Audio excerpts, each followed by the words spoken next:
L'Arménie est le premier royaume apostolique chrétien fondé en 301 après Jésus-Christ. Sur un territoire où la civilisation est présente depuis bien longtemps, son peuple est essentiellement connu pour son commerce, ses artisans mais aussi ses constructeurs. Leur présence dans la région sur des siècles est indiscutable, mais aussi problématique par son importance, ce qui nous amène progressivement vers les premiers soucis. Depuis des siècles, les Arméniens sont une composante importante de ce que l'on appelle alors l'Empire ottoman. Musulmans et chrétiens y vivent dans une relative bonne entente. Tout change fin 19e siècle lorsque les Turcs perdent pied dans les Balkans, puis doivent se retirer d'Égypte.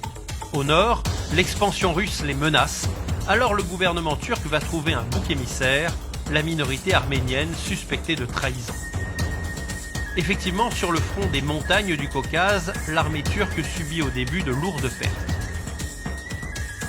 Au printemps 1915, la décision tombe, les Arméniens doivent être anéantis, déportés ou plus radicalement assassinés par villages entiers.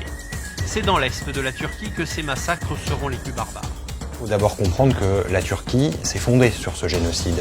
Le génocide des Arméniens en 1915 et ensuite l'extermination puis les déportations des populations chrétiennes de l'Empire ottoman, en fait, ont été l'acte fondateur de la Turquie moderne.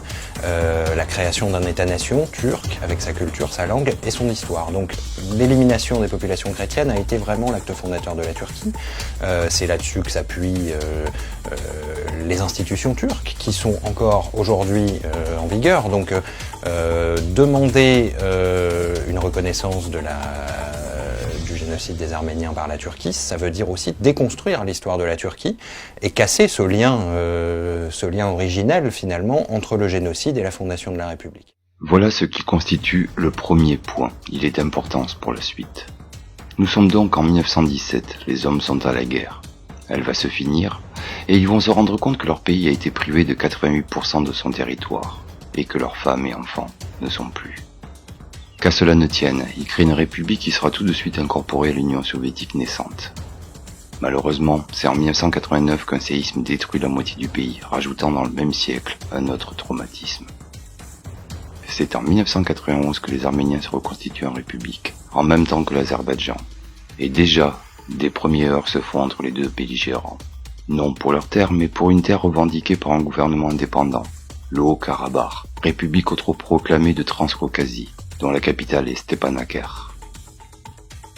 Le seul désir de cette république est d'être indépendante ou rattachée à l'Arménie, sa population étant largement arménienne puisque 95% de celle-ci. On comprend qu'à partir de ce moment-là, les tensions ne cessèrent de progresser. Mais est-ce vraiment là le seul souci? Ou se cacheraient d'autres intérêts? Voyons un peu du côté de l'économie. En juillet 2002 a été réalisé le projet Mobilier contre les dettes. Dans le cadre de ce projet, contre la dette de 98 millions de dollars seulement, l'Arménie devait transmettre à Moscou 4 grandes entreprises. Le TPP de la Harazdan, des instituts de Mergelian et de météorologie, l'usine de Mars. Ensuite, en septembre de la même année, ne pouvant pas payer à la Russie pour le combustible nucléaire de la centrale, l'Arménie lui transmet le plus puissant hub hydroélectrique du pays, la cascade de Sevan Hrazdan. Composé de 7 TPP, le prix réel de la cascade Sevan Hrazdan est de quelques centaines de millions de dollars. Pourtant, il a été transmis à la Russie contre la dette de 32 millions de dollars. Lors de la crise de 2009, l'Arménie emprunte à son allié, la Russie, 500 millions de dollars, qu'elle a même rendu à l'avance en 2013 selon l'exigence de la partie russe. L'Arménie a dû emprunter pour cela aux Européens pour payer les Russes. En décembre de la même année, il est devenu clair que l'Arménie doit au Gazprom, qui appartient à la Russie, 300 millions de dollars. Pour payer la dette, la partie arménienne a cédé à la Russie ces derniers 20% de la société de Gazprom Arménia et le monopole de l'import du gaz en Arménie.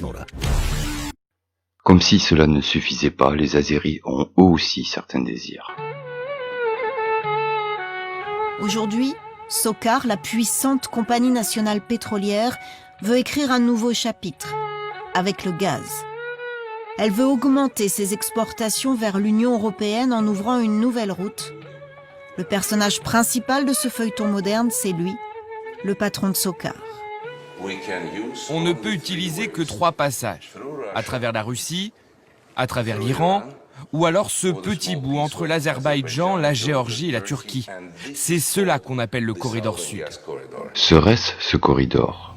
En tout cas, cela expliquerait facilement l'embrassement de cette région. Pas assez convaincant, me dites-vous? Et cette extension des problèmes, elle ne porte pas par hasard sur cette région, sur ce district de Tovuz, parce que c'est là que passent précisément les principales ressources énergétiques qui partent de l'Azerbaïdjan, qui rejoignent la Turquie et qui vont ensuite vers l'Europe. Alors, il y en a 3 qui sont tout à fait cruciaux. Et vous avez le pipeline BTC, Bakou, Tbilissi, Seyhan, pour le pétrole. Vous avez le corridor gazier du Sud, qui ensuite irrigue tout le Sud européen. Et vous avez le couloir ferroviaire BTK, Bakou, Tbilissi, Kars, qui relie en fait l'Europe et la Chine, et qui est une partie essentielle, un maillon essentiel de la route de la soie. La Turquie, justement, qui ne compte pas jouer la carte de l'apaisement. Alors que la totalité de l'appareil diplomatique appelle à la désescalade, Ankara préfère accuser son voisin arménien et se range aux côtés de Bakou. Je condamne une fois de plus l'Arménie qui a attaqué le sol azerbaïdjanais. La Turquie continuera d'être aux côtés de son ami et frère azerbaïdjanais par tous les moyens et de tout son cœur.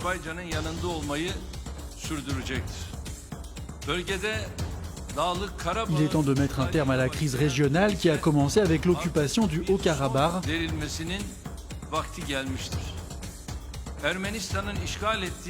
La région atteindra à nouveau la paix et le calme avec le retrait immédiat de l'Arménie de la terre azerbaïdjanaise qu'elle a occupée. Nous espérons que cette vidéo vous aura permis de voir plus clair sur la situation dans cette partie du monde.